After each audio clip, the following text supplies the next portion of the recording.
Hi, I'm Tim Roble, and welcome to another episode of Adventure Athlete on the Expedition Truck Build. Have no clue what day it is, but from the last video, I've went 7 days straight. Now we're on Monday, Memorial Day, so happy Memorial Day, and let's remember what Memorial Day actually is for, and that's the fallen soldiers. So let's move on to what I've got done on the build. So where we left off last week, I had talked about lowering this window, and I did, and that worked out perfect. It's exactly what I want. Even being able to run a piece of material through here, out the window when it's opened. So I got that all framed up. Got a little bit of trim work to work on. The fab table, I know I say this every single video, but it is actually priceless in my program here. Everything is working so well back here as a shop. I'm actually starting to prefer to work out of this little shop than my other little shop. It's nice not to have to go up and down the stairs every single time down to a chop saw or into the other shop to cut something or finish sand something. Little sander's working out really well. I got that off of Amazon. It's labeled as a woodworking only, not for metal. And primarily what I found is it's got plastic guards that, have like a dust collection system on it. Same thing on this disc side. I removed those and that worked out really well.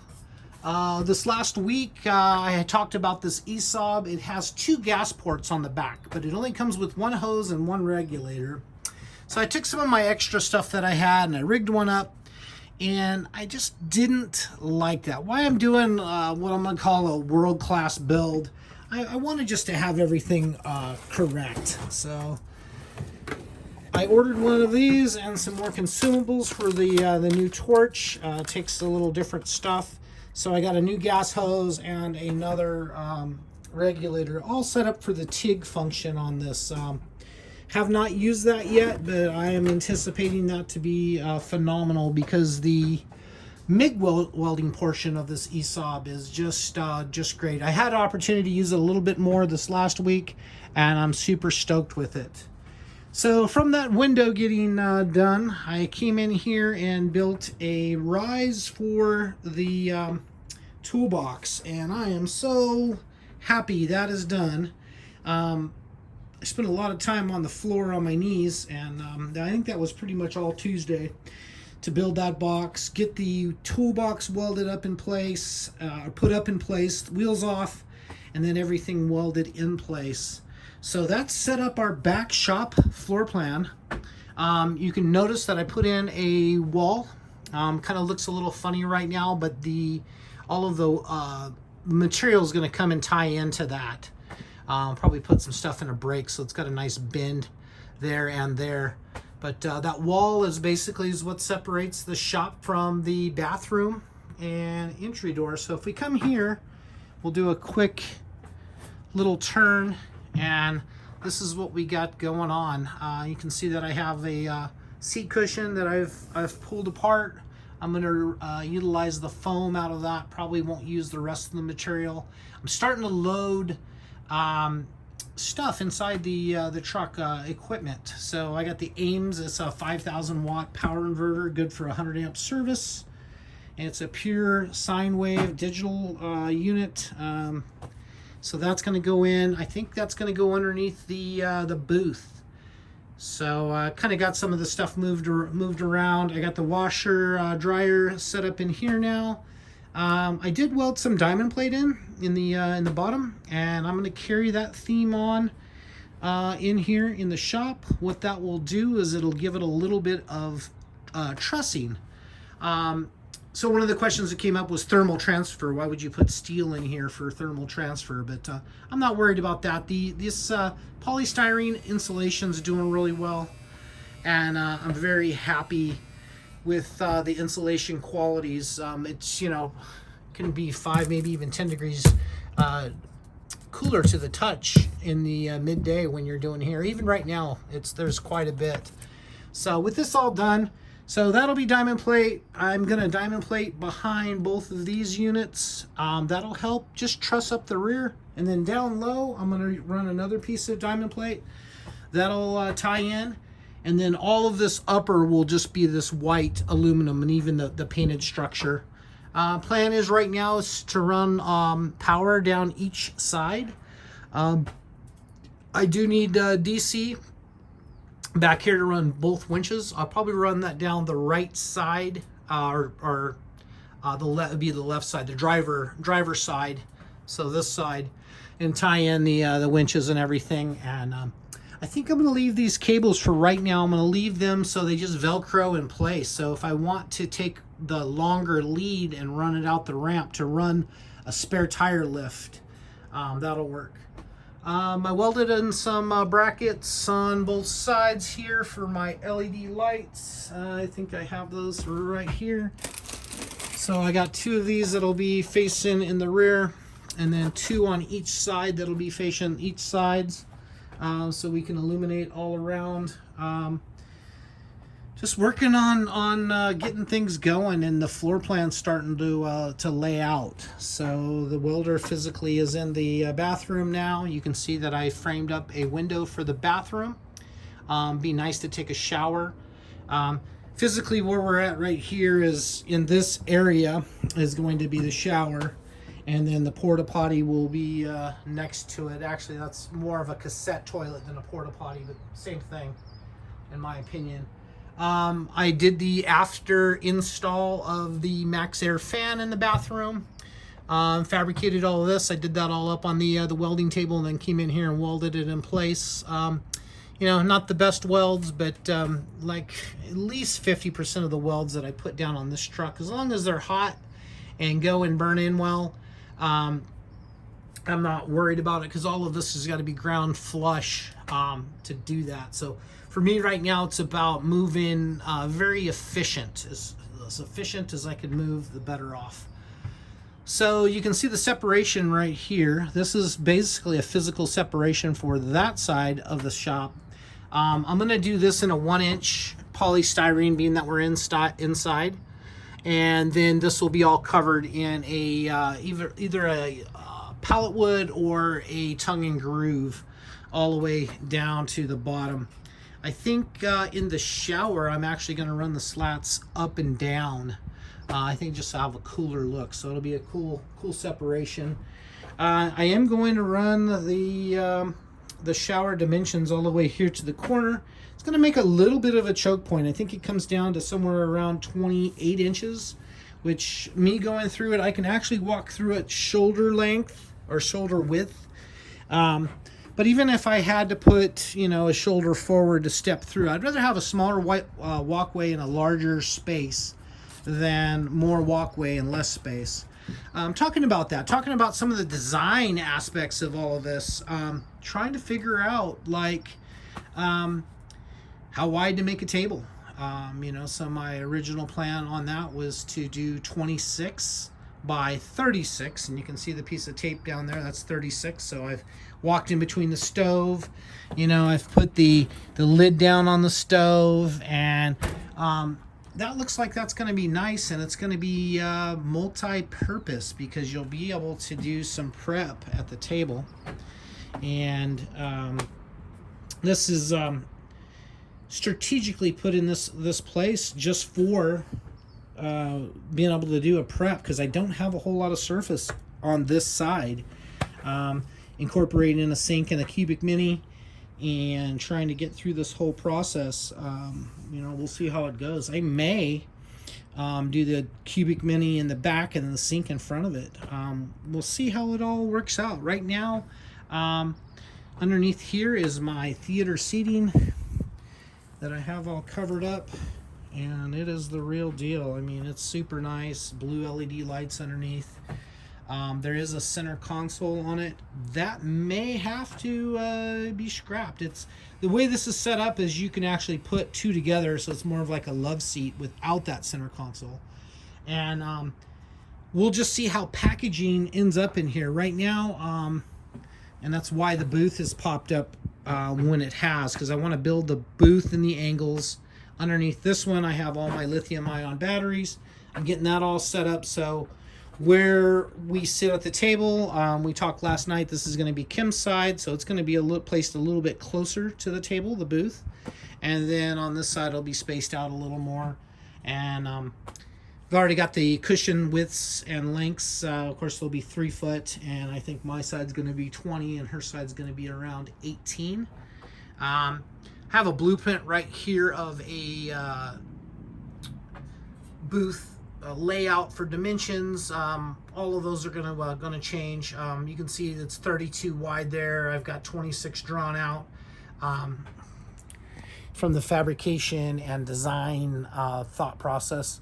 I make mistakes. You know, I measure well most of the time, but sometimes I don't design as well as I would like to, just calling it out.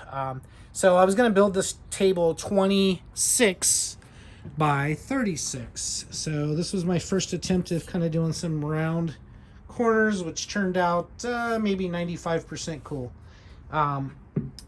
Could be a little bit better, but this is what I want to do here. Is I want to build a table that is metal and wood integrated together, and that's how I'm kind of going to do this area in here. It's going to be very rustic. Rust-dustrial is a word that we coined a long time ago, but I'll put some angle in here and lay the wood on the angle all the way across, and then I'm setting this up. I'm going to try to make this a free floater.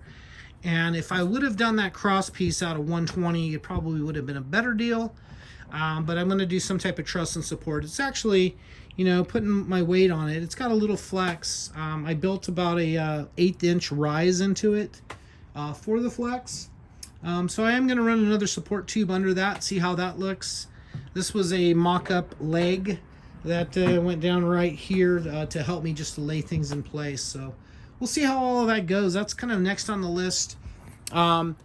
Being today's Monday, no deliveries are being done today or Tuesday because of Monday they're catching up. So I'm not going to get more metal until Wednesday sometime. And that's 2 sheets of diamond plate to finish up the back, which I'm super excited about because that'll be a quick instant reward of putting something down and tack it in and getting welded in place. It'll be, you know, a couple hour job, and you'll cover 4 foot by 8 foot of the truck done, for at least for the inside. And then that's going to be coated with a bed liner material. I like that. It's a little bit sound deadening, and I think even for thermal transfer it does a little bit better than just the raw steel. But work this booth. I'm waiting for tubing to build the rest of the booth out, and then I have to take this Happy Jack, which is a bed lift, and I got to sink that down into the floor 2 inches and then do some more framing up on that. But once the booth is done, then I can start moving forward on what the front of the truck is going to look like, because this is going to angle down. It's not going to just stay a straight box. More for a aerodynamic and a cooler look. This thing is kind of a brick going down the road anyway, but if you're making it more of a brick, you're always better with being a little bit more aero, especially in windy conditions. Looking forward to getting the mini split all framed up and in. I did make a design choice, design change. I am going to add 2 windows. I have these Expedition windows that has the blinds and the screen and the pop-up all built into it. So one's going to go either in this area or one right here over the sink, or maybe I'll split the 2, see what's happening with that. And then I have one more that I'm going to put in somewhere in that area, up a little higher, not like all the way to the roof, but like when the bed's down, that'll be a nice window. I can see where I've thought about that before. I've actually written window on the tube there. But I am super excited and super passionate about this build right now. Another announcement is I think we're 35 days out right now. We got our booking for the Grand Canyon for a 12-day rafting trip on the Grand Canyon. So that gives me 35 days that I'm going to do straight, and I'm going to get this get this thing sheeted and as much done as possible without rushing.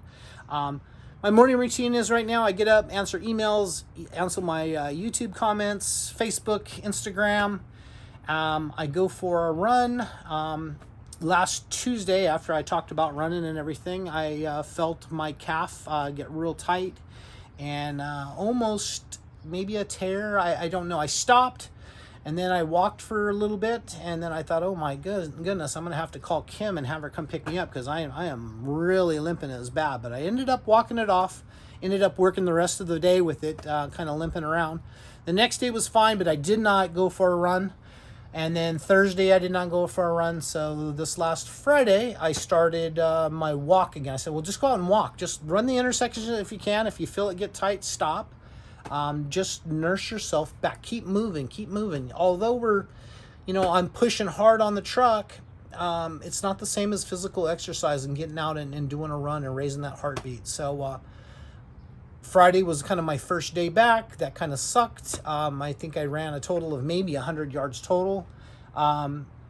Went out Saturday and Sunday and doubled my distance each day. And now today I ran about 1.5 miles of the 2 miles. I'm not going up the hill right now because I'm trying to take some of the burden or stress off that calf. But I want to be in top shape. We're going to do Zion. I'd like to do Angel's Landing, and that's a no joke hike. So I'd like to be able to kind of trail run it to the steep part, knock that out, and come back. I don't know if Kim's going to do that with me or not, but we'll see how that all goes. I would like to do it.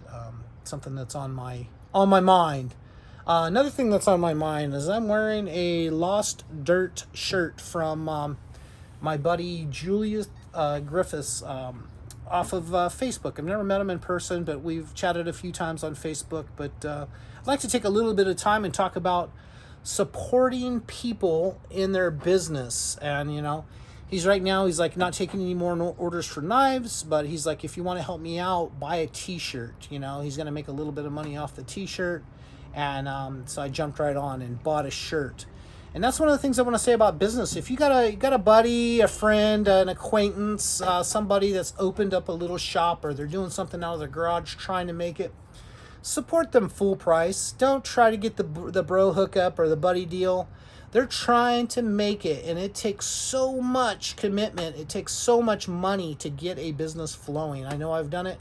Come back to where I call myself retired. I'm not taking on any more projects. But support those people. Support them with the full dollar value that they're asking for. Figure out somewhere else you wanna barter. Get your great deal off of Amazon or something. But enough said on that. That's going to be it for this week. Once again, my core 200 people that watch this video when it comes out, I so appreciate you guys. Thank you guys so much for watching. Also like to always throw a shout out to Jeremy, Sierra, Mackenzie, and my granddaughter Aubrey. Aubrey really enjoys these videos, and I usually get a call right after that, and feels great that you guys are watching. So thank you guys for watching. I'm Tim Roble, and I'll catch you here next time.